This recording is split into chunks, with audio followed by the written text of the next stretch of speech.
Okay, next topic पर आते हैं, component of vectors. Component of vector क्या होता है? जैसे हम लोगों ने रिजल्टेंट सीखा, वहीं से स्टार्ट करते हैं। अगर ये एक ए वेक्टर है, ये बी वेक्टर है, और दोनों वेक्टर्स के बीच का एंगल है थीटा, तो हमने बोला कि भाई दो वेक्टर्स का रिजल्टेंट हमेशा उन दोनों वेक्टर्स के कहीं बीच में से लाई करता है, तो ये हो गया आर वेक्टर। तो मैं ऐसे बोल सकता हूं कि जो आर वेक्टर होगा that is equal to A vector plus B vector. तो ये क्या है? आर वेक्टर है resultant of A vector and B vector. तो अगर मुझे कोई भी दो वेक्टर्स दे रखे हैं तो हम बोल सकते हैं इन दोनों का addition, the sum of two vectors is known as resultant. तो मैं बोल सकता हूं R vector is resultant of A vector and B vector. अब इसको मैं उल्टा बोलूंगा कि अगर आर वेक्टर ए वेक्टर और बी वेक्टर का रिजल्टेंट है तो ए और बी क्या है? तो मैं ऐसे बोलूंगा A and B are the component of R vector. अगर आर वेक्टर ए वेक्टर और बी वेक्टर का रिजल्टेंट है तो ए और बी क्या है? ए और बी आर वेक्टर के कंपोनेंट है। तो यहां लिख सकते हैं A vector and B vector are component vectors of R vector. तो मैं ऐसा भी बोल सकता हूं कि आर, अच्छा कंपोनेंट ए और बी अगर कंपोनेंट है, दोनों के बीच का एंगल कितना है? थीटा। और ये थीटा कितना हो सकता है? थीटा तो कुछ भी हो सकता है, 0 से लेके 180 तक कुछ भी हो सकता है, क्योंकि दो वेक्टर्स के बीच का angle can lie between 0 and 180। तो मैं बोल सकता हूं कि जरूरी नहीं है दो कंपोनेंट के बीच का एंगल हमेशा आइदर 0 हो, 180 हो, 90 हो, वो कुछ भी हो सकता है। तो मैं बोल सकता हूं angle between component of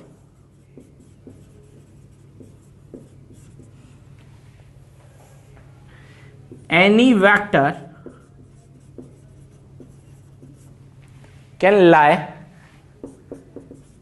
lies between 0 degree to 180 degree। Simple है। R vector is a resultant vector of A vector and B vector, and A and B are the component of R vector.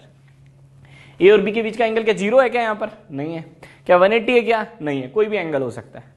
तो दो component के बीच में कोई भी angle हो सकता है, जरूरी नहीं है वो 0 हो, 180 हो या 90 हो। अगला पॉइंट, जिसे मान लेते हैं कि अगर मेरे पास ये दे रखा है ए वेक्टर, ये दे रखा है बी वेक्टर, ये दे रखा है C vector, D vector, E vector and F vector, that is A vector, B vector, C vector, D vector, E vector और एफ वेक्टर। अगर मैं आपसे पूछूं कि बताओ भाई कंडीशन क्या होगी A vector, B vector, C vector, D vector, E vector और एफ वेक्टर में क्या क्या रिलेशन होगा, तो दिमाग में सबसे पहले क्या क्लिक करेगा? Polygon rule. किसी भी क्लोज पॉलीगन में नेट वेक्टर सम क्या होता है? 0। तो फटाफट अप्लाई करें। Tail to head A vector, tail to head plus B vector, tail to head plus C vector, tail to head plus D vector, tail to head plus E vector, head to tail minus F vector, that is equal to 0। तो यहां से F vector क्या आएगा? F vector आएगा A vector plus B vector plus C vector plus D vector plus E vector. तो अब मैं यहां से क्या बोल सकता हूं? एफ वेक्टर क्या है? तो आप बोलोगे F vector is a net resultant of A vector plus B vector plus C vector plus D vector plus E vector. तो F vector is resultant of A vector plus B vector plus C vector plus D vector plus E vector. तो A B C D E क्या है? A B C D E are the component of F vector. तो हम बोल सकते हैं we can say A B, A vector, B vector, C vector, D vector, E vector are component of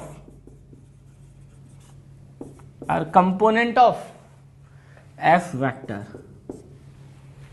यहां पर R vector के कितने component थे? 2. यहां पर F वेक्टर के कितने कंपोनेंट है? 1 2 3 4 5. तो किसी भी वेक्टर के कितने कंपोनेंट हो सकते हैं? इनफाइनाइट. किसी भी वेक्टर के कितने कंपोनेंट हो सकते हैं? क्या जरूरी है कि हमेशा 2 ही कंपोनेंट होंगे? नहीं, कोई जरूरी नहीं है. तो किसी भी वेक्टर के कितने कंपोनेंट हो सकते हैं? इनफाइनाइट. क्लियर है? इसको ऐसे भी बोल सकते हैं, मैंने 2 वेक्टर को जोड़ा और एक में कन्वर्ट कर दिया तो वो रिजल्टेंट बन गया. मैं ऐसे भी बोल सकता हूं, रिजल्टेंट को मैंने कितने पार्ट में ब्रेक कर दिया? 2 में. यहां पर रिजल्टेंट को मैंने कितने पार्ट में ब्रेक कर दिया? 1 2 3 4 5 पार्ट्स में. तो जितने पार्ट में उसको ब्रेक किया, तोड़ा, वही उसका क्या बन गया? कंपोनेंट. तो किसी भी वेक्टर को कितने पार्ट में तोड़ सकते हैं? इनफाइनाइट. उसके कितने कंपोनेंट हो सकते हैं? इनफाइनाइट. तो जरूरी नहीं है, दोबारा रिकॉल करा रहा हूं, जरूरी नहीं है किसी भी वेक्टर के 2 ही कंपोनेंट होते हैं. किसी भी वेक्टर के इनफाइनाइट नंबर ऑफ कंपोनेंट हो सकते हैं.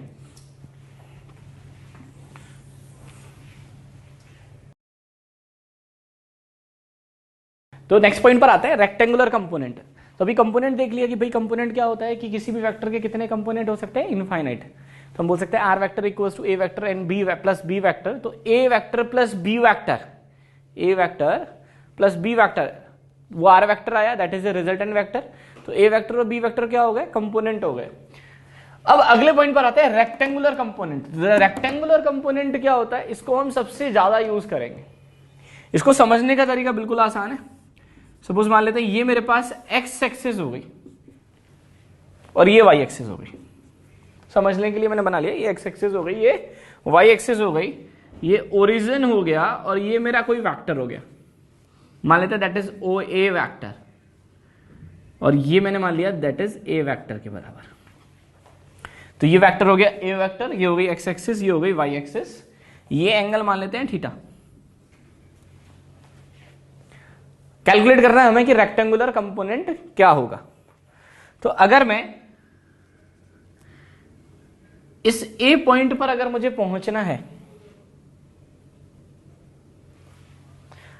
तो ये लेंथ अगर x है, ये लेंथ y है, तो ए पॉइंट के कोऑर्डिनेट क्या होंगे? x, y.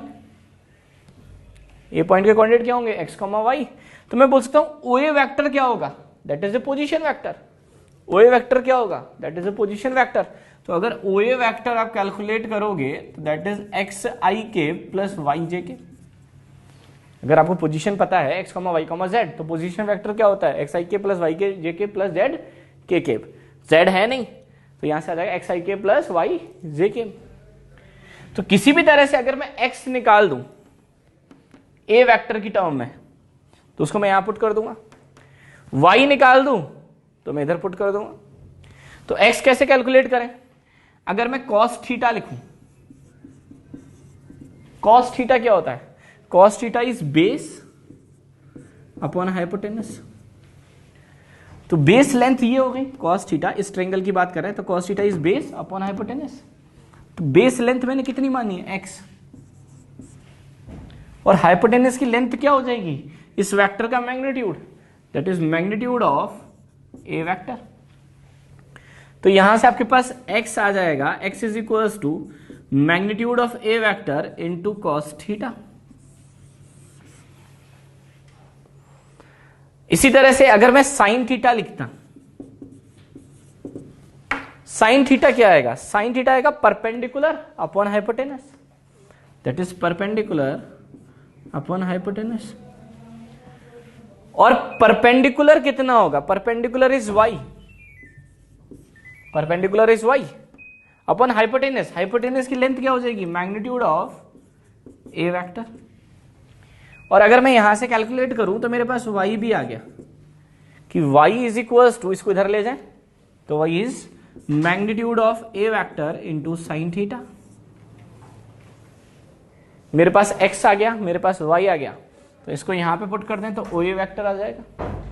तो OA वेक्टर आएगा आपके पास x की जगह आएगा, इसको मैग्नीट्यूड ऑफ ए को a लिख देता हूं, a cos थीटा i के magnitude of A sine theta Y की जगह आ जाएगा, यानी ए साइन थीटा जे के। तो मेरे पास ओए वेक्टर क्या आ गया, ओए वेक्टर आया ए कॉस थीटा आई के plus A sine theta j के। ए कॉस थीटा क्या था, ये एक्स, ये वाली length, x is equal to A cos theta, y is equal to A sine theta. तो मेरे पास फाइनली ओ ए वैक्टर आया A cos theta I cap और A sine theta J cap. तो मैं बोल सकता हूं कि भाई मेरे को अगर ये वेक्टर निकालना है, O A vector, that is A vector, O A vector is A vector, और ये कितना आया ए कॉस थीटा आई के plus A sine theta j के। ये एंगल कितना था, थीटा। तो मैं बोल सकता हूं कि अगर मुझे ए वेक्टर निकालना है तो मैंने क्या किया, इसके कितने कंपोनेंट कर दिए, दो कंपोनेंट, एक एक्स एक्सिस के अलोंग, एक एक्स एक्सिस के अलोंग, और एक्स एक्सिस के अलोंग कितना कंपोनेंट आया, A cos theta, that is A cos theta, यही तो एक्स के बराबर है। वाई एक्सिस के अलोंग कितना कंपोनेंट आया, ए साइन थीटा।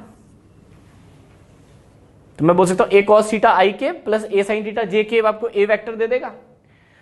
हम किसी भी वेक्टर को उठा के 3D में शिफ्ट कर सकते हैं, तो y को यहां से उठा के यहां शिफ्ट कर देता हूं, तो मेरे पास ये बना ए साइन थीटा। तो मैं बोल सकता हूं ए वेक्टर के दो कंपोनेंट, एक तो हो गया एक्स एक्सिस के अलोंग ए कॉस थीटा, एक हो गया वाई एक्सिस के अलोंग ए साइन थीटा। तो एक्स एक्सिस के अलोंग ए कॉस थीटा, तो नेट आया ए कॉस थीटा आई के, वाई एक्सिस के अलोंग ए साइन थीटा, तो ए साइन थीटा जे के। तो यहां पर मैंने ए वेक्टर के कितने कंपोनेंट कर दिए, दो कंपोनेंट, एक एक्सिस के अलोंग एक उसके परपेंडिकुलर, दोनों कंपोनेंट के बीच का एंगल कितना है, 90 डिग्री। तो अगर मैं किसी भी वेक्टर के दो कंपोनेंट करता हूं और दोनों कंपोनेंट के बीच का एंगल अगर 90 डिग्री आता है, तो वो कंपोनेंट रेक्टेंगुलर कंपोनेंट कहलाते हैं। तो what is rectangular component, the angle between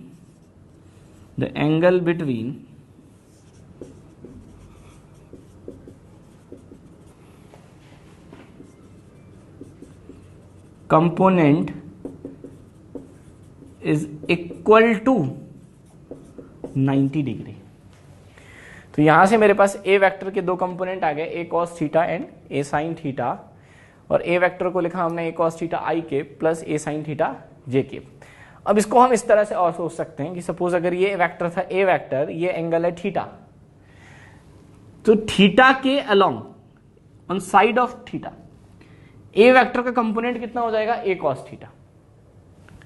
A vector का कंपोनेंट कितना हो जाएगा, ए कॉस थीटा, और दूसरी साइड कितना हो जाएगा, ए साइन थीटा। मतलब क्या है, जैसे अगर मान लो मेरे पास एक वेक्टर है, मान लेते हैं एफ वेक्टर, ये एक फोर्स है, ये एंगल है थीटा। तो अगर मैं आपसे पूछता कि भाई इस एफ वेक्टर के दो कंपोनेंट करो, रेक्टेंगुलर कंपोनेंट करो, तो एक थीटा के अलोंग कंपोनेंट करे, एक तो थीटा के अलोंग कंपोनेंट, तो इस थीटा के अलोंग कंपोनेंट कितना आएगा, एफ कॉस थीटा। जैसे यहां पर ए वेक्टर था, थीटा के अलोंग कंपोनेंट कितना आया, ए कॉस थीटा, और दूसरी साइड कितना आया, A sine theta. Same F का थीटा के along component F cos theta, और इसके परपेंडिकुलर, पहले कंपोनेंट के परपेंडिकुलर दूसरा कंपोनेंट आएगा, इसके परपेंडिकुलर,